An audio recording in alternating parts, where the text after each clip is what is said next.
Hey, Colby. Do you know what time it is? I don't know. What time is it? It's turbo time. How's it going, everybody? I'm Barry. And I'm Colby. And this is Who Watches This.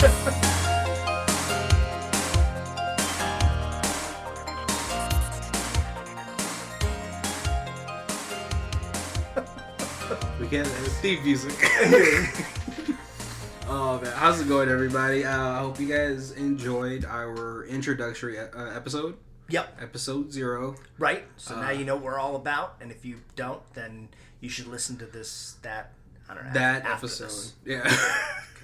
Because you're already listening to this one. So. You can't stop. Right? Once you pop. Yes. We've disabled the pause button. You just got to listen through. So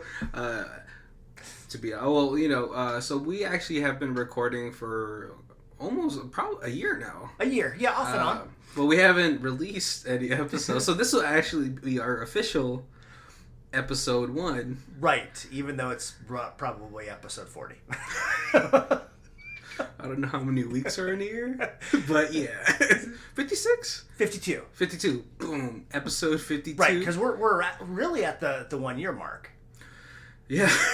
But there was some weeks where we were we were busy or somebody was out of town or something, so we didn't record every week. And so really it was a whole bunch of budget type of things. So but now we're fully ready to release our episodes, and this way we have a year's worth of backlog. In case one of us is in a car accident or something, and it takes recovery. But yeah, so we decided to start our first episode on December, not Christmas. Right, yeah. With Christmas movies. With Christmas movies. Yes. So if you guys didn't listen to our episode 0, what we actually do is we try to watch old movies, but more underrated or even what some people consider bad films. Yeah. And but today's episode, I think we're going with probably a nostalgic. Yeah. Because obviously it's got some big stars in it, so. Right, especially for the time, because everyone was sort of Arnold was a little bit past his prime at this point. Right. Right, but Sinbad was getting big in the 90s, and so. He just left the TV shows, the different. Sinbad. Oh, yeah. But he was also on another show where he was with Dwayne Wayne, and he was the... Dwayne Wayne? So it was the spin-off of The Cosby Show where their daughter went to college. Oh, A Different World. Different World. There you go. And then he was the... I totally don't remember him in that show. He was the RN of the dorm. Of the dorm, yeah. He totally looks like he could be an RN. But if you guys haven't guessed it yet, we watch Jingle All the Way. It's really fun because I don't really know why Jingle All the Way is the name of this movie. They never sang it once. Nope. Right? Yeah. Well, I think during this time there were so many this honestly, if this came out today, it was probably just gonna be a straight to DVD type of movie or a Disney Channel movie. Oh yeah. Right, that's what it really feels like. But back in the 90s, you could really just get away about anything. Yeah. Jingle All the Way is the 1996 family comedy. Right. Of starring Arnold Schwarzenegger and Sinbad and a very young Anakin Skywalker. Yes. Jake Lloyd and a very creepy Phil Hartman. Not that he's creepy, but the part that he plays is. Well, rest in peace, Phil Hartman. But yeah, he played this part really, really well. So we're actually just gonna get into it. If you guys obviously you haven't listened to any previous episodes, right? Because. Unless this is a year from now and you've listened to a bunch and you were like, hey, let me go back to the first episodes and listen to them. Oh, right, because some people do start podcasts just wherever. I'm just what is this podcast? it's already got 50 episodes, so it must be good. It must have not, they haven't canceled already. Or sometimes when you're like, oh, episode 3, and you play it, and then there's like never an episode 4. So what we actually do is we like to do go through the plot of the film. Sometimes we go through movies that are like maybe the plot is either too long or too complicated, so we just go through the parts of it. This one is pretty much we can go through piece by piece. Right. And then there's some that are like comedies where there's not really a whole lot of story. It's just a bunch of jokes, and so we can kind of like the just plot talk is about like it. 7 minutes long. Well, actually, the plot for this movie isn't that thick either. It is I don't even know what you're talking about. There's a lot of little stub stories. Okay, so the plot, the start of the movie is pretty much, it starts off with who's called Haley, Jake Lloyd, or Anakin Skywalker. He's watching a TV show about... And we are bad with names, so we often... make up names. We'll make up names, and then that person will just be like... we watched one, and we called the guy Forehead, and it was just Forehead the whole entire podcast. And so Jake Lloyd will here be... I'm gonna call him Anakin Skywalker. Yeah. But yeah, he's it actually starts off with a child's TV show, pretty much what you expect in the 90s from like the Power Rangers, Beetleborgs. Right. Oh yeah, no, when I was watching when I was watching him watch it, I was like, I would totally watch that show. Well, that's because if it was made into a 2-hour film, it's basically just a bad movie night. Yeah. Yep. But it's about a superhero called Turbo Man and his best friend Booster, played by Revenge of the Nerds alumni Booger. Yep. I don't know if that's like the actor in the show and in the parade, but I'm pretty sure it is. Yeah. But he's watching it just like a child would. He's like super into it. But I also just think he's probably supplementing Turbo Man for what he wishes his dad was. Yes. Which is always there. Right, and his dad just like owns his own mattress business, I guess it is. Furniture, maybe. I don't know. It doesn't really. They don't really delve into it too much. But he's like, he's definitely. You get the impression that he's at work 24/7. Yeah, well, he gets into this, which I believe everyone gets into a groove of some sort, where he's answering phones, and he's all like, and don't forget to you're my number. I can't do the accent. It turned Jean-Claude Van Damme. Evil German. But he's like, don't forget, you're my number one customer. He's doing it, which is like, a good sales tactic, making every customer feel important, but then he does it to his wife when she reminds him, hey, Anakin's Taekwondo class is gonna happen, which also his assistant tells him, hey, you're gonna be late, you have to leave, and he constantly says, don't do it. Damn, I can't, I really want to do it. Don't worry, I will remember. There you go. Yeah, but he says like, I'll make it, don't worry. But then obviously when he goes home, or he goes to the class, there's traffic. Right, and he's running late. So he tries to make some shortcuts and then gets pulled over. Oh, but you know what? When you're a person in that traffic and you see someone get pulled over, it's such sweet justice. Right. Yes. When you're taking the shoulder. Yeah, the shoulder, which is like super dangerous, first of all. But you always like, yes. Yeah. You do your whole Darth Sidious laugh, like, hey, do it. Give him a ticket. So, total side story.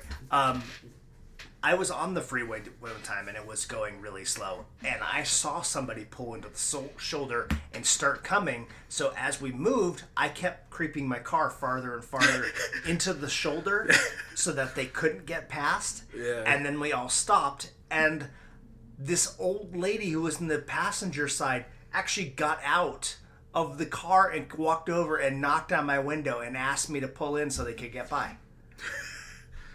And then traffic started moving, so I just didn't even make eye contact, and I just started driving, and then she had to go back to the car. The audacity. Right. That is 100% white privilege. Excuse me, white man, can you move over so that... So that the shoulder is free for us to pass everybody else who's trapped here in traffic. Right. Oh, but I can't believe And there's like, and every time that happens, there's like never a cop around. Right. Yeah. And but like it wasn't like she was old, so she wasn't pregnant or anything like that. I mean, it wasn't an emergency. She wasn't like diarrhea. It's nothing like that. It was just. I feel like I should be able to go. Well, okay. Well, depending on how old she is, maybe time is an issue. Okay, sidetrack. So yeah, Arnold gets a ticket. The cop makes him do like all the whole drunk. Right, because he's kind of like, could you please hurry this up? I am trying to get to my son's taekwondo class or something. Right. Meanwhile, so then the cop's like intentional jerk and like, what? Yeah. Could you get a step out of the car? Could you walk this white line? But meanwhile, yes, what's it called? Anakin, he's doing his taekwondo class. You see all the mothers of the students there, but you also see Phil Hartman with his camera, and he's like, at this point, you feel like he's like a really good dad. He's like, yeah, he's always there for his son. Right, yeah, and his son and Anakin are about the same age. They're in the same class together. They go to the same school. So like they're like pretty much best friends, Yeah. Like especially back then, you're like if you have a kid that's like your next door neighbor, you guys are pretty much guaranteed to be best friends. Right, or mortal enemies. Yeah, right. Yeah, Either one, depending if the parents are always comparing each other's child to each other. But then you can notice something is a little bit off with Phil Hartman because all these housewives are like talking to him like, hey, thanks Phil Hartman for fixing my pipes. I don't know what he was Right. But you could tell that Arnold's wife in this movie is like kind of off-put by him. Like she appreciates it, but she'd rather... Yeah, and he's like, at this point he's not flirty, but he's like too friendly. Yeah, like too comfortable. Yeah. With him. But, so like, that's going on, what's it called? Anakin Skywalker, he gets his purple belt, he's super hyped. But he looks around, his dad's not there, so he's obviously disappointed. Arnold does get to the school where the Taekwondo class was happening, but it's already finished. Yeah. And so he gets home, and he tries to, like, distract his wife with, like, I got a ticket, Right, but as he pulls up, Phil Hartman character's outside changing. Was it changing? No, he was putting up his lights. Oh, putting up lights. The disrespect. All right, you should never go to another man's house and put up Christmas lights. Yeah. And so obviously he's upset when he gets inside. He's like, why is he putting up lights? I also got this ticket. But then she points him to Anakin. She's like, you should talk to him. Right. And obviously he's upset. He's like trying to like, you do the kid thing where you don't want to talk to your parents, so you just give them the silent treatment. And he goes upstairs, and in the coolest bedroom for an 8-year-old, big old Captain America on the wall and superheroes. See this posters. Wait, hold on. I want to see X-Men bed sheets and it's super awesome. And I just like, man, that's not fair. Oh man, I'm trying to see. Oh, see, look, and you know what? 21st Century Fox had predicted that Disney would buy them out. But yeah, he's reading a Turbo Man comic, but Arnold's trying to mend the fences. He's kind of acting like this goofy, like American dad. Right. Yeah. He puts his purple belt around his head, like a headband. Yeah. It's almost borderline racist. This movie was out in the 90s. It's okay. Racism was still fine then. But then what is he sort of he tells them like, hey, like, let me do something, please, let me make it up to you or something. I forgot how he gets them to smile. Right, because he's like there's got to be one thing that you want or that I can do for you that'll make you that'll make everything all right. Yes. And then so he says that he pretty much recites the toy commercial for the Turbo Man, even to the batteries sold separately. And so, Arnold Schwarzenegger, not wanting to look like a bad dad like he has been, is just like, oh, don't worry, buddy, I got it for you. Right. You know? If Santa can't get it for you, I'll make sure that it's under the tree. Yeah. And so, he does. He goes back to his wife's room. He feels like everything is resolved, but his wife is like, did you get it? I asked you 2 weeks ago. Which I also think, like, is still too late for, like, especially in the 90s. Right. Because, like, remember, like, the Furby thing? Oh, yeah. Or not Furby. Oh, yeah, Furby. The Furbies. The Cabbage Patch Kids. No, what is that? The little, freaking... The Tamagotchi things? No, the doll. It's like, it says TY on it. Oh, my God. It was, like, sort of, like, it came out sort of the start of eBay. Not like Beanie Babies? There you go. Oh, yeah. And so, I still think, like, 2 weeks is, like, way too late. Yeah. Especially for a toy that's, like, that on demand. Right. The only one who did his due diligence is Phil Hartman, who got it months ago. Right.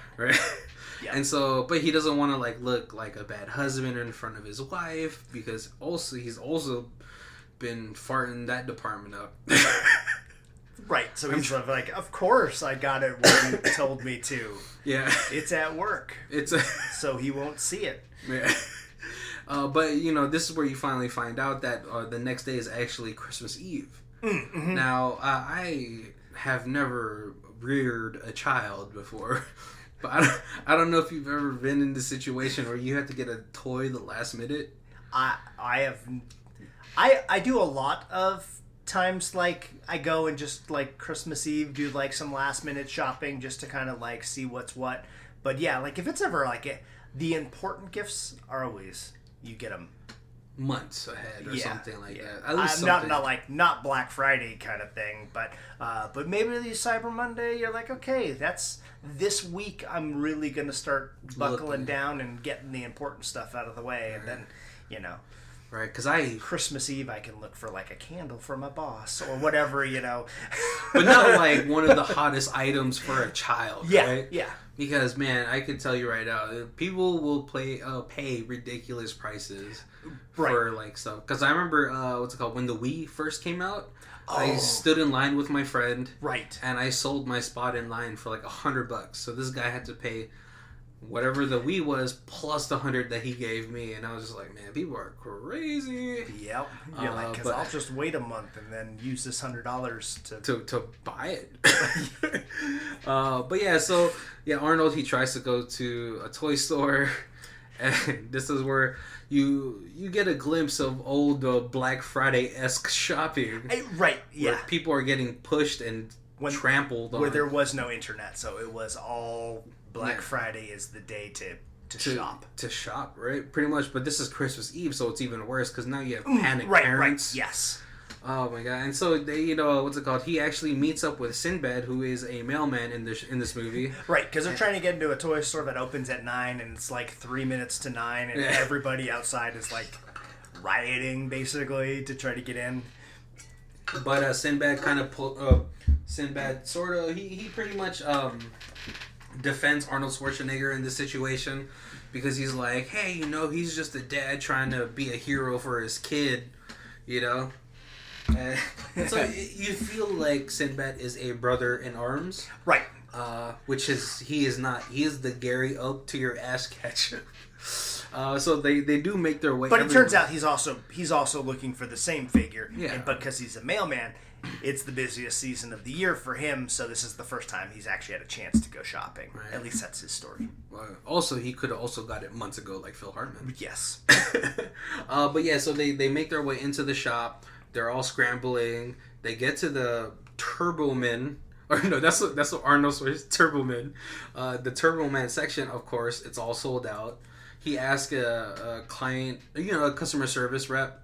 He's like, "Hey, do you guys have more Turbomans?" And this is where they all start laughing at him. They just laugh him out of the store, basically. Well, but I would do the same thing. I was like, "Are you kidding me? Like, the hottest toy of the year?" But everyone pretty much laughs at him until Arnold Schwarzenegger he picks both of them up by their necks, and then they realize they've pissed off this very strong man. Right. But they end up sort of they both end up defeated and leaving. Arnold thinking that he almost got This is actually the first time you see the rivalry, because Sinbad he hits Arnold Schwarzenegger with his mailbag in hopes to get to the lady who had one on layaway. Yes. And then Arnold, it's almost like a mousetrap, the whole situation with these two. But Arnold catches up to the lady who he thinks has a Turbo Man figurine. He's like, I'll give you triple the price. And she's like, oh, well, you know, for that price, why not? But then she's also like, if you also want to call me. And at first he thinks he's feeling relieved, but he finds out it's a booster.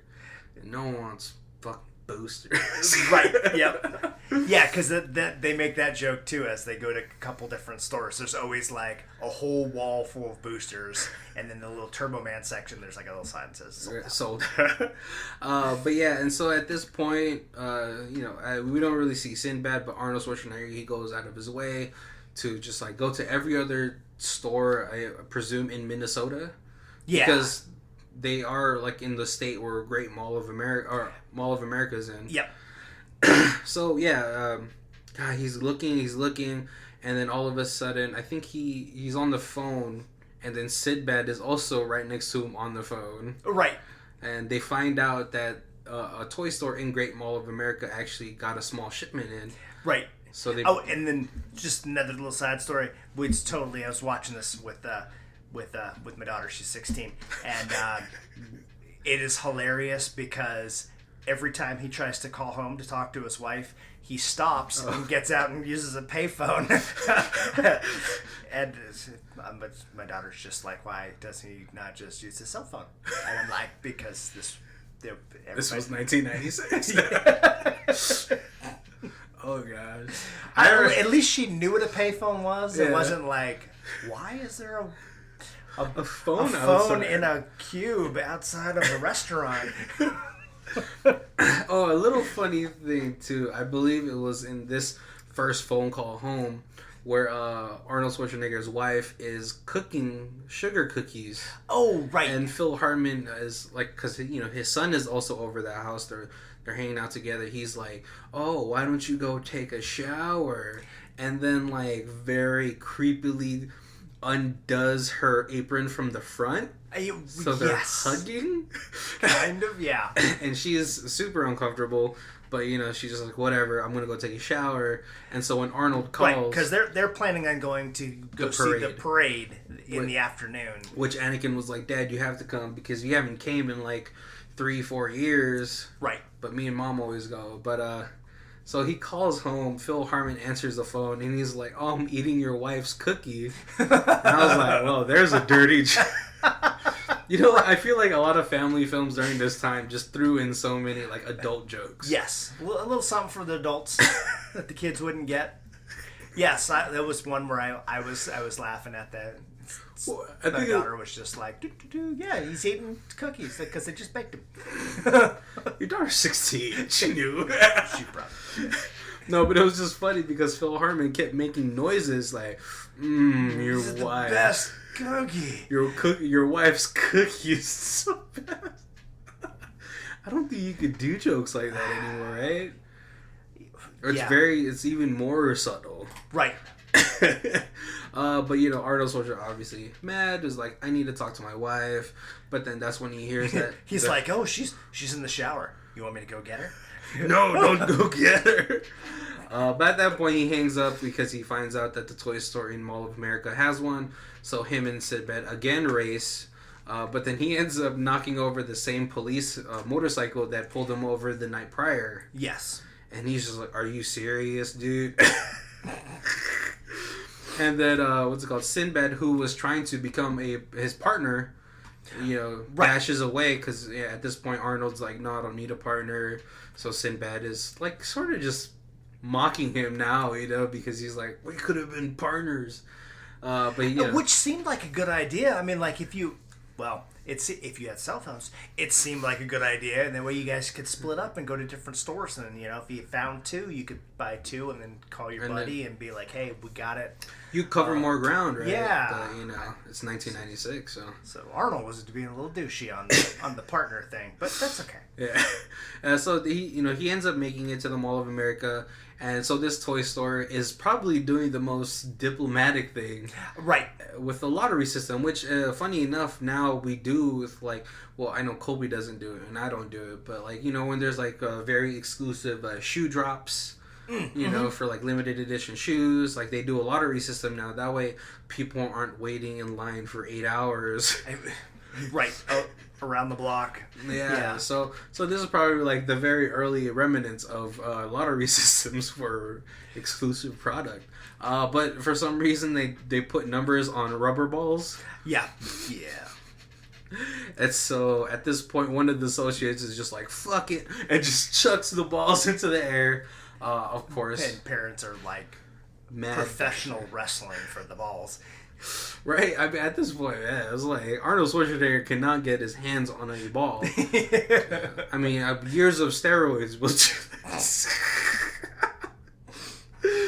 But yeah, you know, and then Sinbad, he actually grabs one from Arnold, but Arnold's like, he has two. And it's all the parents attack him. Right, and then we get another whole mousetrap situation where Arnold is trying to capture this ball, which at this point, this ball should have lost a lot of kinetic energy and not have been able to bounce that much. They were super bouncy balls. But it actually ends up in the hands of this girl, this little toddler girl who's going through this, like, you know, those little bacteria-infested mazes.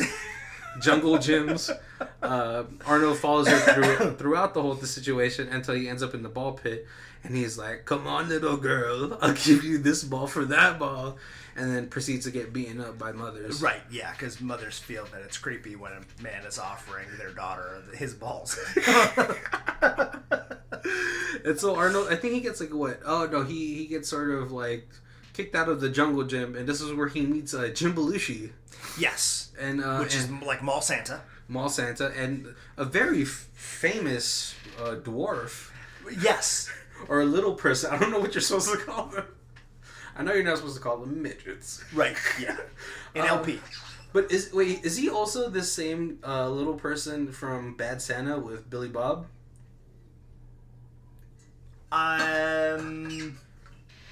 No, right? Okay, but he's in a lot of stuff. I know he was in Seinfeld, and he was a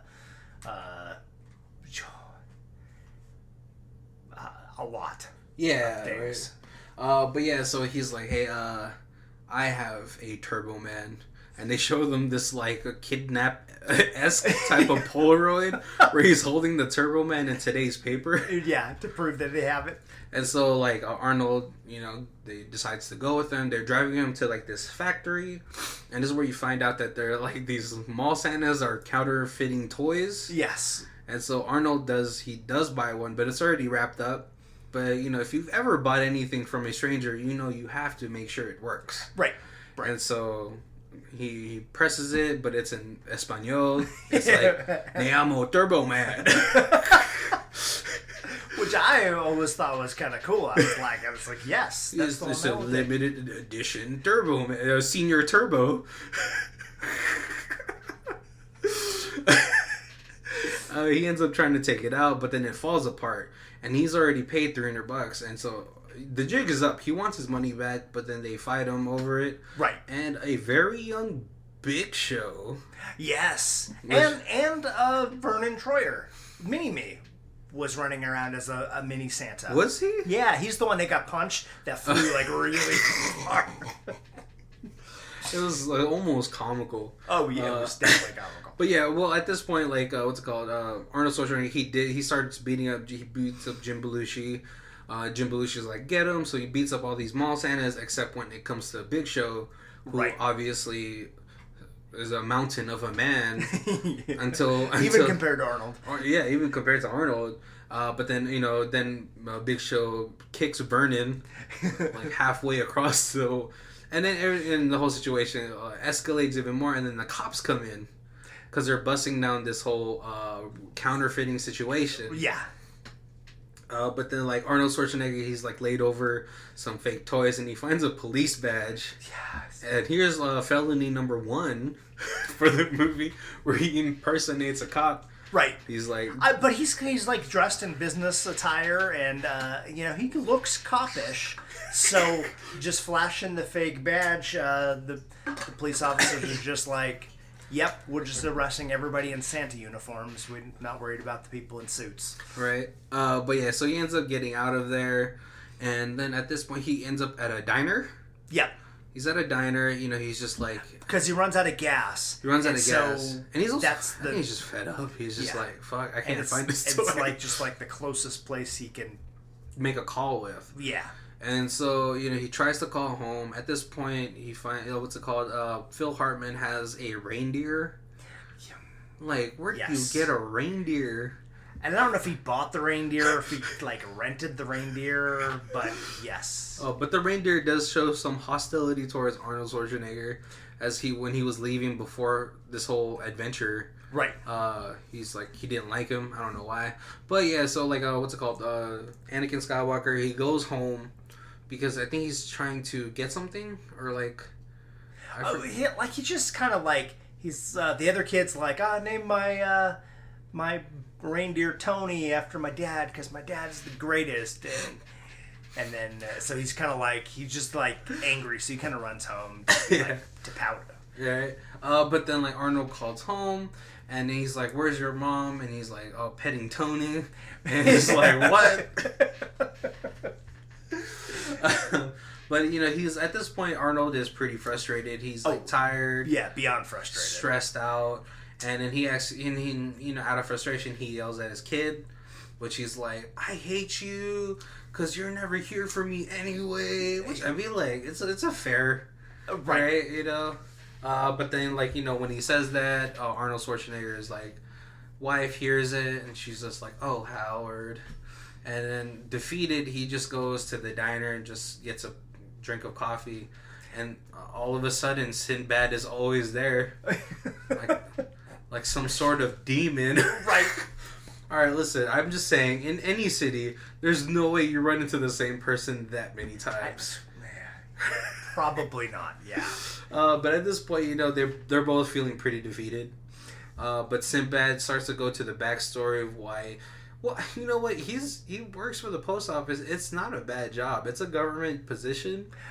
But he's just all like, "I'm a loser because my dad didn't get me the toy I wanted for Christmas."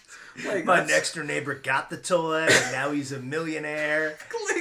I didn't get the toy, and I'm now working for the post office. Those two don't correlate at all. No. But then, like, as he's, like, drinking, I don't know what it is, peppermint schnapps. I don't know what people right, yeah, because he's got a little bottle of booze in his postal uniform. But he sees Anakin Skywalker, like, in his position, and he's like, "No, I can't let that happen to my kid." But then at this point, the diner, he's like, "Hey, listen to this radio station," and it's a radio station giving away, what's it called? Turbo Man action figure. Turbo Man action figure. If you're the first caller to name all the reindeer, name all of Santa's reindeer, yeah. Right, and so they head over. Oh, sorry. Well, prior to this, what's it called? Sinbad had used a threat that's saying that he had a package that was a bomb. Yeah. It was against Arnold. Yeah. Yes. And he found out it was actually just a... No. It was in the radio station. Sorry about that. Yeah, yes. Yeah, so when they get to the radio station, Arnold bursts in like a madman because he, like, what's it called? Shatters the door. Right, because they don't have cell phones, so they have... Then the radio station just like a block away. So they decide to run to the radio station. Yeah. Since it's so close. Yeah. Well, like, okay, so what's it called? Misdemeanor number 1, vandalism. When Arnold tried to call the radio station, Sinbad rips the phone cord from the payphone, and then they just leave. Like, and then when they go outside, Arnold Schwarzenegger's car is actually... No, it hasn't... He leaves the car behind. He goes to the station, and then he breaks in. Felony number 3, destruction of property, private property. Yeah. But he goes to the, what's it called, the radio jockey, or the disc jockey, and he's like saying all the reindeer's names, and he's like, "Yeah, come on, give it to me. Give me the Turbo Man." And he's like, "Dude, that's not how it works. Like, you can't just burst into you." And then Sinbad follows, and he's like, "You better give it to me." And he pulls out a package. He's like, "This is a bomb. Don't mess with me. I'm postal." Yep. And you know, and then he accidentally trips, throws a package, and it doesn't blow up. It's actually just a music box. Felony number 4, Arnold Schwarzenegger opens that package, which is not his. Just finds out it's a music box, and then they both sort of just leave. I think Sinbad or Arnold, they take the gift certificate that they were going to give. Yeah, so then it turns out that it was a gift certificate for a Turbo Man, but you wouldn't be able to trade that in until a store had Turbo Man anyway. Yeah. So it's useless, pretty much. Yeah. But then, like, before that, when Arnold was, like, banging on his window, he called the cops. So the cops show. And, of course, like, a whole squad of cops are just, like, here. Right. With a great response time for this white man. I guess... I guess you got a black man with a bomb, so... Yeah, but he was never mentioned in the That's true, call. and that he was not mentioned in the call. They probably knew it was the radio station calling, so... But, yeah, the cops meet him in the what's it called? The lobby of the station. Yeah. And then Sinbad again takes another package from his bag of holding. And is like, this is a bomb. And then they escape. And then the motorcycle cop who has been pulling Arnold Schwarzenegger over is like, don't worry, guys. I've been in the bomb squad for 10 years. And it blows up in his face, which I totally was like, what? But the best line of the movie is Sinbad is like, I'm leaving now. Don't make me blow this bomb up. And I'll know if you're following me because I got the ears of a snake.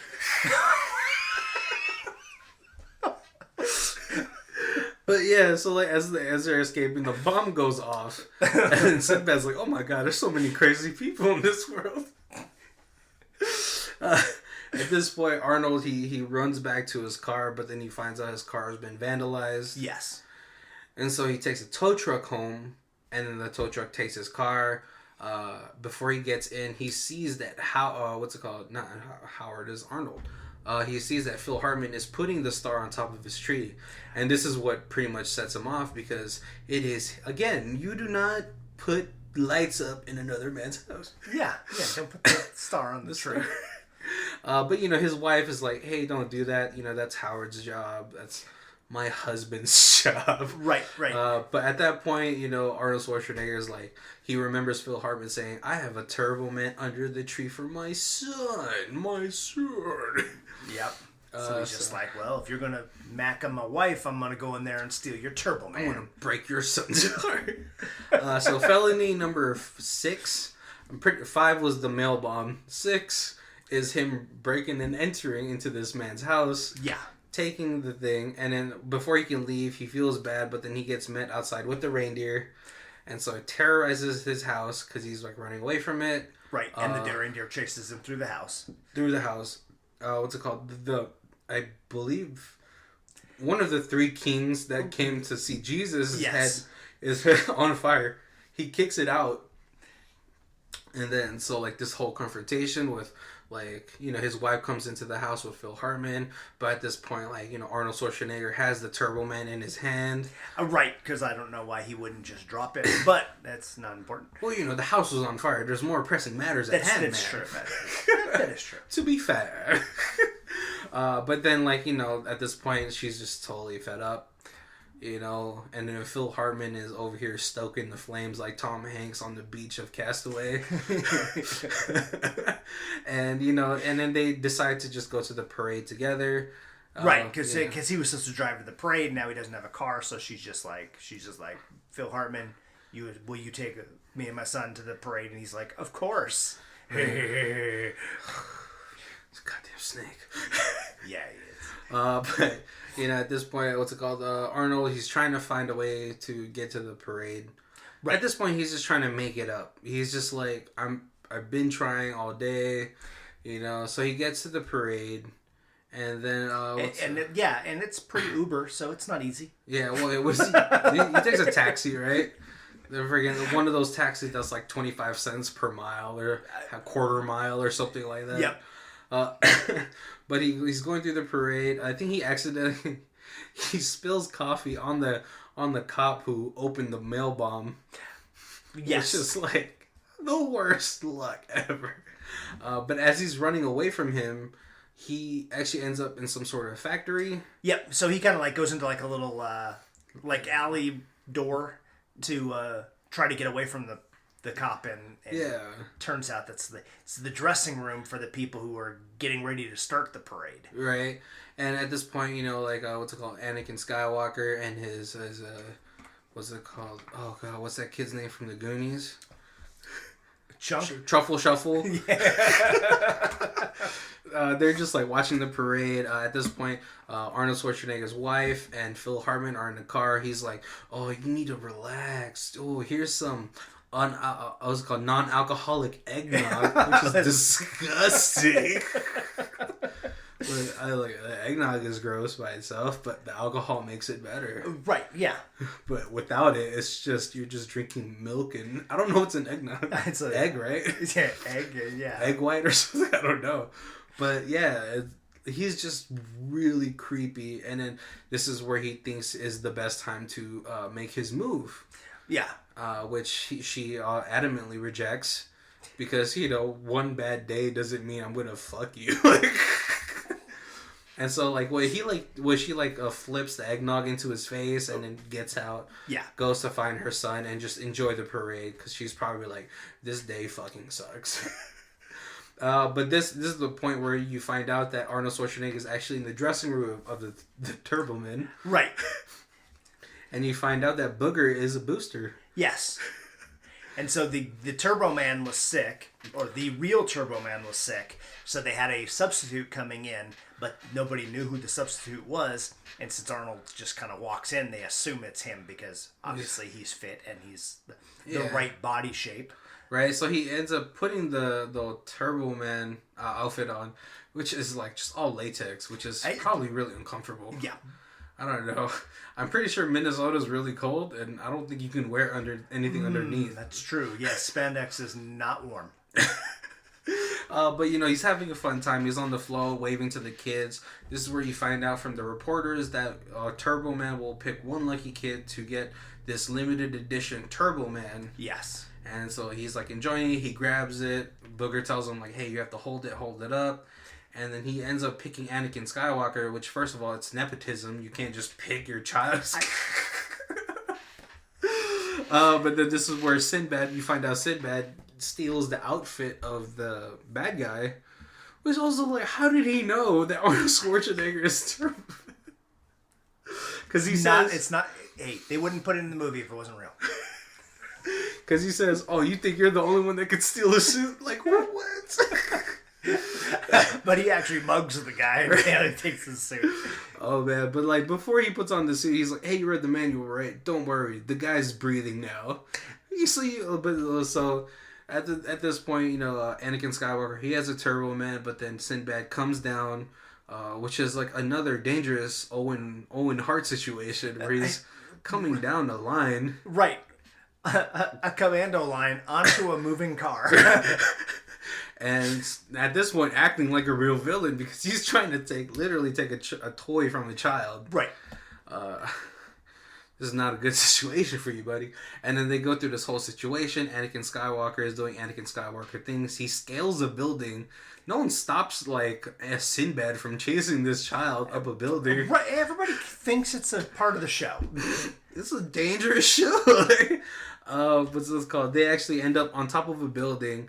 Arnold Schwarzenegger has like these super futuristic jetpacks that I have no idea is like not melting his suit. It's a movie, man. Yes, yeah. But then we get this hilarious situation where he's flying around the city. Yes, because it takes him a few minutes to acclimate himself to the jetpacks. Right. Yeah. But then it's called Anakin Skywalker is pretty much holding his own against Sinbad. Sinbad takes the toy, but he ends up falling off the thing. And lands on the police float, which happens to have the cop that has been following Arnold the entire time. And then Arnold ends up saving Anakin Skywalker, just like Turbo Man did at the beginning of the film. Yep. Which, foreshadowing. What? And then so we celebrate. Everyone's like celebrating because like Turbo Man has saved this child from impending doom. Anakin Skywalker gets his limited edition toy back. Sinbad gets arrested. But before that, Anakin Skywalker's like, here, you could just have the toy because you're going to go to jail anyway. Yep. For child endangerment. But, he's like, at this point, he probably just feels bad. But he's just like, why would I need a toy when I have the real one at home? Yeah. Which is, fair. And it's like, it's not immediately that he knows that his dad is Turbo Man, because it's got the Turbo Man like talk thing where you talk through it and you sound like Turbo Man from the show. And so, like, during the whole jetpack race, he thinks it's really Turbo Man. And then once he gets saved, he's like, what? My dad's Turbo Man. Well, at first he's just like, oh, I really wish my dad was here to see this. Yeah. And then, I don't know how his wife didn't notice, but she's like, yeah, me too, bud. And then he takes off the mask. He's like, oh my God, my dad's Turbo Man. And she then totally gives him the look like, oh, you need to bring this costume home. Yeah, but I don't think there's a zipper. She was like, oh, Turbo Man. How do you do? But yeah, so at the end of the movie, like, they go home, they get home, and his wife is just like, wow, you went through so much trouble for Anakin Skywalker. Right. I wonder what you got me. Selfish.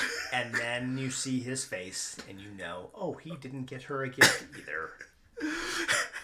And then, end of the movie. I thought, after that movie's done, credits. So Colby, it's really hard to ask you a first impression on this film because it is like 23 years old. So I remember, I didn't see it in a theater, but I remember seeing this shortly after it originally came out, and being a budding super nerd, I definitely was a toy collector, and so I remember like going and searching for the Spawn action figure that was the limited chase one and stuff like that. The trying to be the one who got a Star Wars figure that was like the short packed figure. So yeah, so like not ever fighting the Christmas rush, but I remember the search, the hunt before the pre-internet hunt for those kind of figures. Oh yeah, right. But I mean, like, so you didn't see this in theaters, right? You saw this like afterwards. Yeah. Did you just watch it on a whim, or you're like, oh, it's a Christmas film? No, I remember wanting to see it in theaters, but just not wanting to see it enough to go. So then when it came out on at that time it would have been VHS. Yeah. I remember Blockbustering it up. I think I remember I probably just watched this on Blockbuster. I was like, I think as a kid I went through like phases of like wanting to watch like movies. Right. So like growing up, I wanted to watch all the Jean-Claude Van Damme movies I could get my hands on, all the Sylvester Stallone ones, and then like this one Arnold, because I think the first Arnold movie I watched was Terminator 2.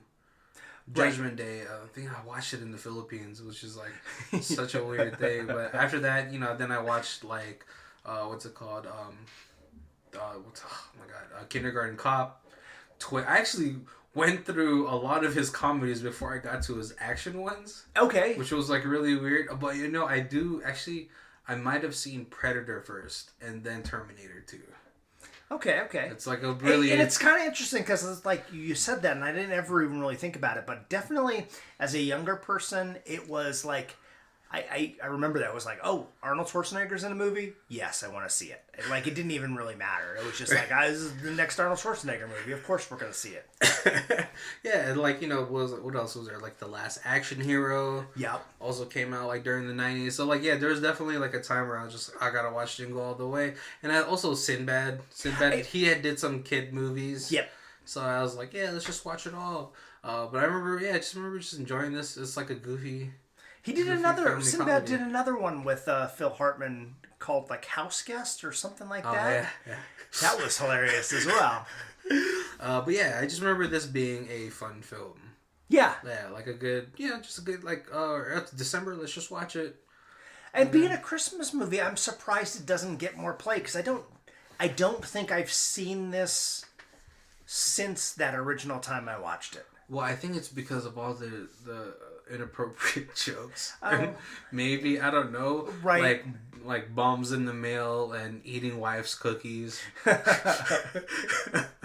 and just the creepy. Oh yeah, the creepy like neighbor trying to fuck your wife. Yeah. Maybe those are the elements that are like, you know what, we could just put what's it called, Mr. Destiny with Bill Murray on. What did you think about the film? Was there any favorite parts you had for the film? It was just fun, like all the way through. I loved the little chase scenes. Every time they left a store, every time they thought they were going to be able to find a Turbo Man, there was like a chase scene or like a race scene where they were like trying to sabotage each other, pushing each other into the bushes, and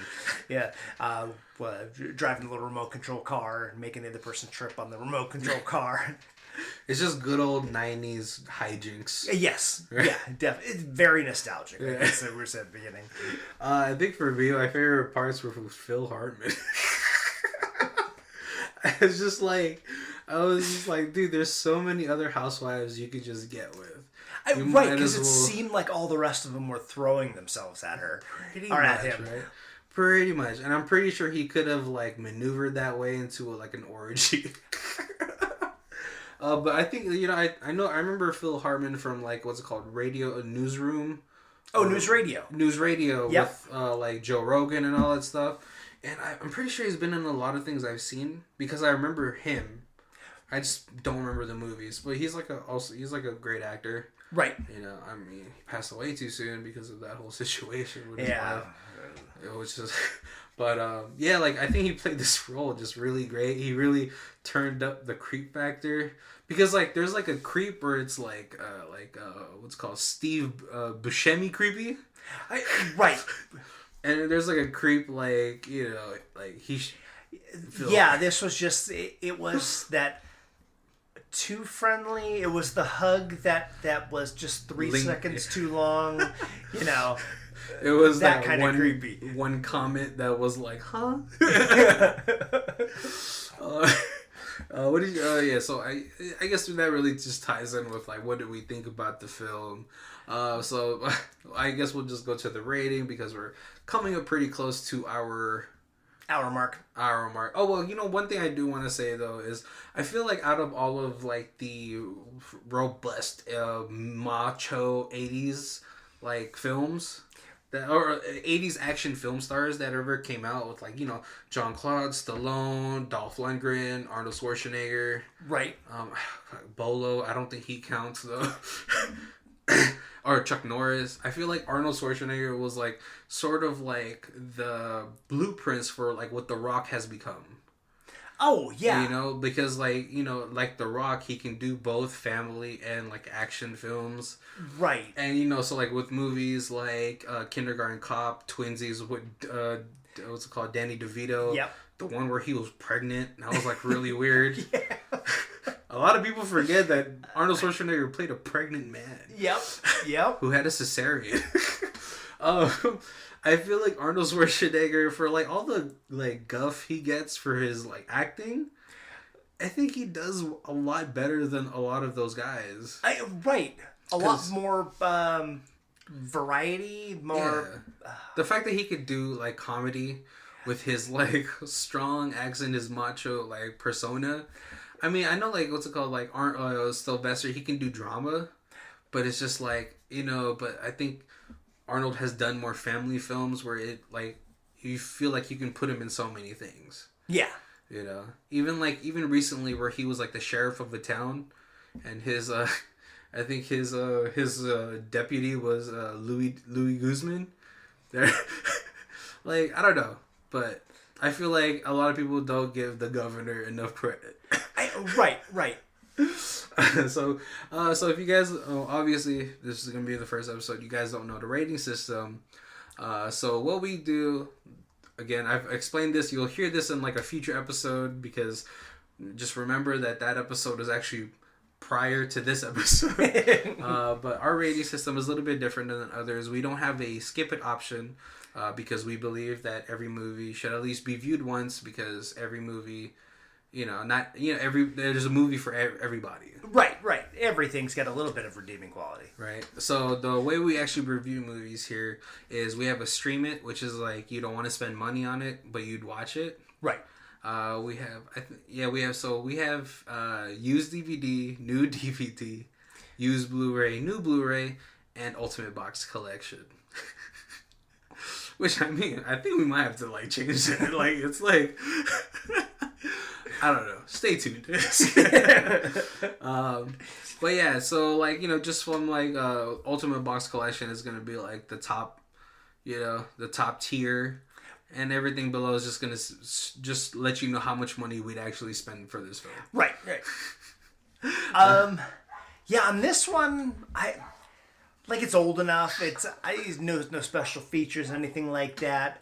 It's got replay value. It's got something of like I said, it's been 20 years since I've seen it. But definitely, I would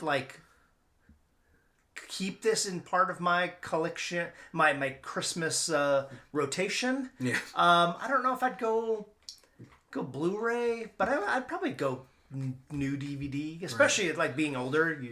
It's probably gonna come in a pack. Bargain bin new DVD. I did also, when looking for it, I found that there is a Jingle All the Way 2 with Larry the Cable Guy.